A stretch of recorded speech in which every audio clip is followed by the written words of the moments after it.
আবার গ্রামের বাড়িতে আসছি মা বাবাদের সাথে দেখা করার জন্য। প্রতি মাসে একবার আসা হয় গ্রামে। এসে ধান রোপণ করার দৃশ্য দেখতে খুবই ভালো লাগে। ছোটোবেলায় কত ধান রোপণ করেছি মা বাবাদের সাথে গিয়ে। এই যে দেখুন, ওই যে ওখানে ধান রোপণ করতেছে। বেশিরভাগ মহিলারা ধান রোপণ করে। আমাদের গ্রামে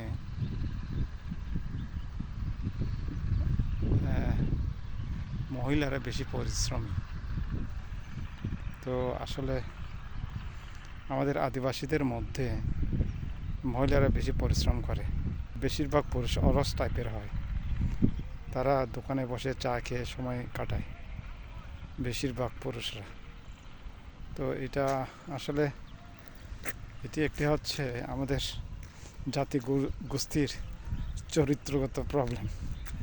সবাই যদি মহিলাদের মতো যে পরিশ্রম করতো, তাহলে তাদের জীবন আরেকটু উন্নতি হতো। এই